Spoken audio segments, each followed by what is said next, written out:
आज है 12 नवंबर 2025 दिन बुधवार। नमस्कार, दिल्ली न्यूज में आपका बहुत बहुत स्वागत है। चलिए देखते हैं आज की 25 फटाफट काम की और महत्वपूर्ण बड़ी खबरों को। पर इससे पहले वीडियो को लाइक करना बिल्कुल न भूलें। दिल्ली कार धमाके पर रेखा सरकार ने किया मुआवजे का ऐलान, पीड़ित परिवारों को मिलेगी मदद। दिल्ली कार धमाके के बाद मुख्यमंत्री रेखा गुप्ता सरकार ने पीड़ितों के लिए राहत पैकेज का ऐलान किया। सरकार ने मृतकों के परिजनों को 10-10 लाख रुपए और गंभीर घायलों को 5 लाख रुपए की आर्थिक सहायता देने की घोषणा की। मामूली रूप से घायल लोगों को 50,000 रुपए दिए जाएंगे। मुख्यमंत्री ने कहा कि दोषियों को किसी भी सूरत में बख्शा नहीं जाएगा। अमित शाह का कड़ा निर्देश। केंद्रीय गृह मंत्री अमित शाह ने लाल किले के पास कार विस्फोट के बाद आयोजित उच्च स्तरीय सुरक्षा समीक्षा की अध्यक्षता की।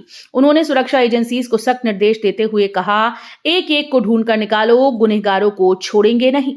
अमित शाह ने कहा कि जिन अपराधियों ने इस कृत्य को अंजाम दिया है, उन्हें हमारी एजेंसीज के पूर्ण प्रकोप का सामना करना पड़ेगा।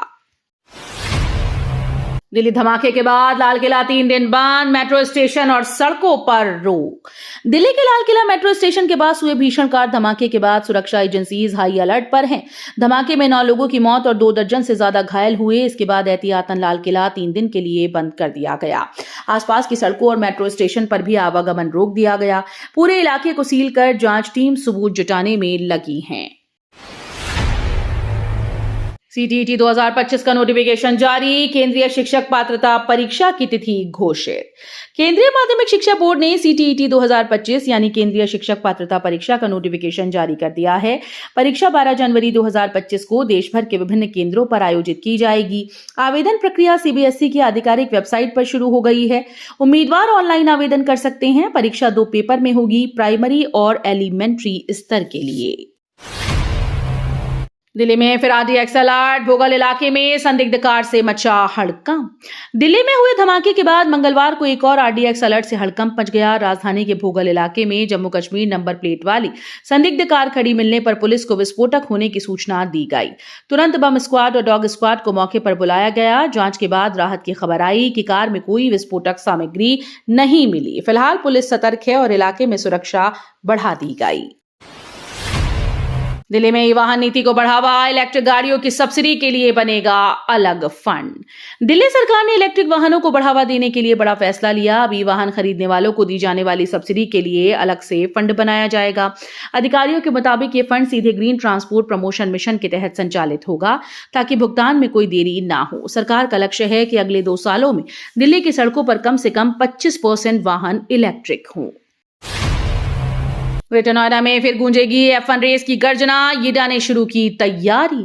एक दशक के बाद फॉर्मूला 1 रेस की वापसी की तैयारियां तेज हो गई हैं। यमुना प्राधिकरण ने ग्रेटर नोएडा के बुद्ध इंटरनेशनल सर्किट में फिर से F1 इवेंट कराने की योजना पर काम शुरू कर दिया। अधिकारियों के अनुसार इंफ्रास्ट्रक्चर अपग्रेड और अंतर्राष्ट्रीय मानकों को पूरा करने के लिए सर्वे जारी है। अगर सब कुछ तय समय पर हुआ तो भारत एक बार फिर से विश्व स्तरीय मोटर स्पोर्ट्स मैप पर लौटेगा। अल-फलाह यूनिवर्सिटी पर बड़ा खुलासा, बनी करियर सेंटर से टेरर मॉड्यूल का हक। दिल्ली धमाकों की जांच में अल-फलाह यूनिवर्सिटी का नाम सामने आने से खुफिया एजेंसीज में हड़कंप मच गया। आगामी छात्रों के करियर बनाने के लिए जानी जाने वाली ये यूनिवर्सिटी अब कथित तौर पर टेरर मॉड्यूल सेंटर बनने के आरोपों में घिरी है। सूत्रों के मुताबिक कुछ छात्रों और बाहरी नेटवर्क के जरिए यहां रेडिकलाइजेशन और फंडिंग की गतिविधियां चल रही थी। NIA और दिल्ली पुलिस अब हर पहलू की जांच में जुटी है। कई संदिग्धों से पूछताछ जारी है। दिल्ली कार धमाके में 2 दोस्तों की दर्दनाक मौत, खाना खाने निकले थे आखिरी बार। दिल्ली कार धमाके में एक मार्मिक कहानी सामने आई। 2 दोस्त आयुष और समीर रविवार रात खाना खाने के लिए निकले थे, लेकिन वापस घर नहीं लौट सके। धमाका इतना भीषण था कि उनकी कार पूरी तरह से जल गई। परिजनों का रो रो कर बुरा हाल है। दोनों की दोस्ती बचपन से थी और वे साथ में ही काम भी करते थे। अब परिवारों को बस यादें और अधूरी बातें रह गई। पुलिस मामले की जांच कर रही है। दिल्ली धमाकों की जांच अब NIA के हाथों में, केंद्र ने सौंपी जिम्मेदारी। दिल्ली में हुए सिलसिलेवार धमाकों की जांच अब राष्ट्रीय जांच एजेंसी यानी NIA को सौंप दी गई। केंद्र सरकार ने मामले की गंभीरता को देखते हुए ये कदम उठाया है। NIA की विशेष टीम घटनास्थल से मिले सबूतों और फॉरेंसिक रिपोर्ट की जांच करेगी। इससे पहले दिल्ली पुलिस की स्पेशल सेल इस केस की जांच कर रही थी। जांच की लेडी कमांडर शाहीन के पिता के फोन हार्ड डिस्क जब्त, जांच गृह मंत्रालय को सौंपी।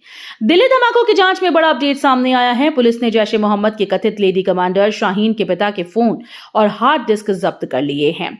सूत्रों के मुताबिक डिजिटल डिवाइस से कई संदिग्ध डेटा और चैट्स मिले। पूरी रिपोर्ट गृह मंत्रालय को सौंप दी गई। फिलहाल सुरक्षा एजेंसीज ये पता लगाने में जुटी हैं कि शाहीन का नेटवर्क दिल्ली में कितना फैला था और धमाकों से उसका सीधा संबंध क्या है। दिल्ली ब्लास्ट के बाद सौरभ भारद्वाज ने भारतीय जनता पार्टी सरकार पर कड़ी चेतावनी दी। सौरभ भारद्वाज ने राजधानी के एलएनजेपी अस्पताल में ब्लास्ट में घायल लोगों से मुलाकात की और अस्पताल में एम्बुलेंस सुविधाओं की कमी पर तीखा हमला बोला। उन्होंने कहा कि जब लोगों की जान चली जाती है तो सरकार सिर्फ ट्विटर पर संवेदनाएं व्यक्त करती है, लेकिन जमीन पर कुछ नहीं करती। भारद्वाज ने पूछा कि जब आतंक का सामना युद्ध माना गया था तो दिल्ली में ब्लास्ट के बाद प्रधानमंत्री विदेश क्यों गए। दिल्ली में 5वीं तक स्कूल की क्लासेस होंगी हाइब्रिड, बढ़ते प्रदूषण पर सरकार का फैसला।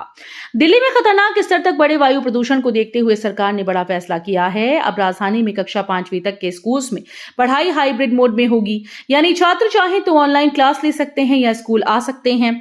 शिक्षा विभाग ने सभी स्कूल को इसके लिए निर्देश जारी कर दिए हैं। विशेषज्ञों का कहना है कि छोटे बच्चों को प्रदूषण से बचाना बेहद जरूरी है। दिल्ली एनसीआर में बढ़ा प्रदूषण स्तर, हालात बिगड़ते ही लागू हुआ ग्रैब 3 चरण। दिल्ली एनसीआर की हवा एक बार फिर से जहरीली हो गई। प्रदूषण स्तर में तेज बढ़ोतरी के बाद अब सरकार ने ग्रैब 3 यानी ग्रेटर रिस्पांस एक्शन प्लान का तीसरा चरण लागू कर दिया। इसके तहत निर्माण कार्यों पर रोक, डीजल गाड़ियों की एंट्री पर प्रतिबंध और सड़कों पर पानी का छिड़काव जैसे कदम उठाए जाएंगे। विशेषज्ञों का कहना है कि हवा की गुणवत्ता गंभीर श्रेणी में पहुंच चुकी है। दिल्ली ब्लास्ट में डॉक्टर उमर की मौत की पुष्टि, डीएनए जांच के लिए मां का सैंपल लिया गया। दिल्ली ब्लास्ट मामले में बड़ी खबर सामने आई है। हादसे में मारे गए शख्स की पहचान डॉक्टर उमर के रूप में हुई। पहचान की पुष्टि के लिए जम्मू कश्मीर पुलिस ने उनकी मां का डीएनए सैंपल लिया। सूत्रों के मुताबिक डॉक्टर उमर दिल्ली में इलाज के सिलसिले में आए थे और ब्लास्ट की चपेट में आए। जांच एजेंसीज अब विस्फोट के पीछे के कारणों और संदिग्धों की भूमिका की गहराई से पड़ताल कर रही है। दिल्ली बम ब्लास्ट के बाद भारत नेपाल बॉर्डर पर हाई अलर्ट, खुफिया एजेंसी सतर्क। दिल्ली में हुए बम ब्लास्ट के बाद भारत नेपाल सीमा पर सुरक्षा कड़ी कर दी गई है। खुफिया एजेंसीज ने अलर्ट जारी करते हुए संदिग्धों की निगरानी बढ़ा दी। सीमा पर एसएसपी और स्थानीय पुलिस ने संयुक्त तलाशी अभियान शुरू कर दिया। नेपाल से लगते सभी चेकपोस्ट पर सघन जांच चल रही है। सूत्रों के मुताबिक हमले के मास्टरमाइंड के नेपाल मार्ग से फरार होने की आशंका जताई जा रही है। दिल्ली ब्लास्ट के बाद पाकिस्तान में मची हलचल, एक्सपर्ट बोले भारत कर सकता है जवाबी कार्रवाई। दिल्ली ब्लास्ट के बाद पाकिस्तान में दहशत मच गई। सुरक्षा एजेंसीज में हड़कंप है। भारतीय जांच एजेंसीज ने आतंकी साजिश के सबूत जुटाने शुरू कर दिए। एक्सपर्ट्स का कहना है कि अगर पाकिस्तान की भूमिका साबित हुई तो भारत सख्त कदम उठा सकता है। कूटनीतिक और सैन्य स्तर पर एक्शन की संभावनाएं बढ़ गई। हालात पर दोनों देशों की नजरें टिकी हैं, जबकि दिल्ली में सुरक्षा व्यवस्था और कड़ी कर दी गई। 11 नवंबर से बदले राशन कार्ड और गैस सिलेंडर के नियम, जानिए नया अपडेट। 11 नवंबर 2025 से राशन कार्ड और गैस सिलेंडर से जुड़े 4 नए नियम लागू हो गए। सरकार के अनुसार अब लाभार्थियों को आधार और बैंक खाते को लिंक कराना अनिवार्य होगा। डिजिटल वेरिफिकेशन और बायोमेट्रिक पहचान के बिना राशन या सब्सिडी नहीं मिलेगी। पात्रता तय करने के लिए आय सीमा भी निर्धारित की गई है। इन बदलाव का मकसद पारदर्शिता बढ़ाना और फर्जी लाभार्थियों को प्रणाली से बाहर करना है। लाल किले ब्लास्ट से व्यथित शुभमन गिल, कहा दिल्ली की इस घटना ने झकझोर दिया। दिल्ली के लाल किला क्षेत्र में हुई भीषण विस्फोट ने पूरे देश को हिला दिया।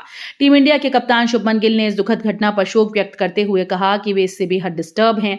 ब्लास्ट में 12 लोगों की मौत और कई घायल हुए। दिल्ली पुलिस, एनआईए और केंद्रीय एजेंसीज जांच में जुटी हैं। शुभमन गिल ने पीड़ित परिवारों के प्रति संवेदना जताते हुए शीघ्र न्याय की उम्मीद की। डायरेक्ट टैक्स कलेक्शन 7% बढ़ा, सरकार ने जारी किए नए वित्तीय वर्ष के आंकड़े। केंद्र सरकार ने चालू वित्त वर्ष के प्रत्यक्ष कर संग्रह के आंकड़े जारी कर दिए हैं। 1 अप्रैल से 10 नवंबर के बीच डायरेक्ट टैक्स कलेक्शन 7% बढ़ाकर 12.92 लाख करोड़ रुपए से अधिक हो गया। सरकार के मुताबिक ये वृद्धि मुख्य रूप से कॉर्पोरेट टैक्स से हुई, जबकि रिफंड दर 18% घटकर 2.42 लाख करोड़ रुपए रही। भारत भूटान साझेदारी में ऊर्जा और कनेक्टिविटी में नई उड़ान, पीएम मोदी का ऐतिहासिक ऐलान। भारत और भूटान मिलकर ऊर्जा और कनेक्टिविटी के क्षेत्र में नया इतिहास रचने जा रहे हैं। भूटान के राजा जिग्मे खेसर नामग्येल वांगचुक की जयंती समारोह में प्रधानमंत्री नरेंद्र मोदी ने कहा कि दोनों देश केवल सीमाओं से नहीं बल्कि संस्कृति, मूल्यों और शांति की साझी भावना से जुड़े हैं। उन्होंने जल विद्युत, सड़क, रेल और डिजिटल कनेक्टिविटी के क्षेत्र में सहयोग बढ़ाने की घोषणा की। ये साझेदारी दक्षिण एशिया में विकास का नया अध्याय खोलेगी। दिल्ली में जिस कार में हुआ धमाका, उसका 11 घंटे का रूट मैप आया सामने। दिल्ली कार धमाके की जांच में बड़ा सुराग हाथ लगा। जांच एजेंसीज ने धमाके में इस्तेमाल हुई कार का 11 घंटे का पूरा रूट मैप तैयार किया। जीपीएस और सीसीटीवी फुटेज के आधार पर कार ने दिल्ली, नोएडा, गाजियाबाद के कई इलाकों में रहस्यमयी मूवमेंट की थी। कुछ ठिकानों को संदिग्ध मानते हुए पुलिस ने छानबीन शुरू कर दी है। माना जा रहा है कि इस रूट मैप से धमाके की साजिश का बड़ा खुलासा हो सकता है। अस्पताल से निकलते वक्त मायूस दिखे बॉबी देओल, धर्मेंद्र के घर के बाहर जुटे फैंस। बॉलीवुड अभिनेता बॉबी देओल आज अस्पताल से बाहर निकलते वक्त बेहद मायूस नजर आए। कैमरों के सामने उन्होंने कुछ नहीं कहा, लेकिन उनके चेहरे के भाव सब कुछ बयां कर रहे थे। इस बीच धर्मेंद्र के घर के बाहर फैंस की भारी भीड़ जुटी रही, जो लगातार देओल परिवार की सलामती की दुआ कर रहे हैं। सोशल मीडिया पर अपने फैंस चिंता और शुभकामनाएं जाहिर कर रहे हैं। देओल परिवार ने फिलहाल कोई आधिकारिक बयान नहीं दिया है। दिल्ली एयरपोर्ट पर जीपीएस गड़बड़ी से उड़ानें भटकी, यात्रियों को हुई भारी परेशानी। दिल्ली के आईजीआई एयरपोर्ट पर मंगलवार को अचानक से जीपीएस सिस्टम फेलियर की वजह से कई उड़ानों का मार्ग भटक गया। पायलट ने लोकेशन सिग्नल में गड़बड़ी की शिकायत की, जिसके चलते कुछ फ्लाइट्स को होल्डिंग पैटर्न में रहना पड़ा। यात्रियों को देरी और असुविधा का सामना करना पड़ा। डीजीसीए ने इस घटना की जांच शुरू कर दी है। दिल्ली में फिर आरडीएक्स अलर्ट, भोगल इलाके में संदिग्ध कार से मचा हड़कंप। दिल्ली में हुए धमाके के बाद मंगलवार को एक और आरडीएक्स अलर्ट से हड़कंप मच गया। राजधानी के भोगल इलाके में जम्मू कश्मीर नंबर प्लेट वाली संदिग्ध कार खड़ी मिलने पर पुलिस को विस्फोटक होने की सूचना दी गई। तुरंत बम स्क्वाड और डॉग स्क्वाड को मौके पर बुलाया। जांच के बाद राहत की खबर आई कि कार में कोई विस्फोटक सामग्री नहीं है। तो ये थी आज की बड़ी खबरें। रोजाना ऐसे ही सबसे पहले अपडेट पाने के लिए चैनल को सब्सक्राइब करना बिल्कुल न भूलें। धन्यवाद।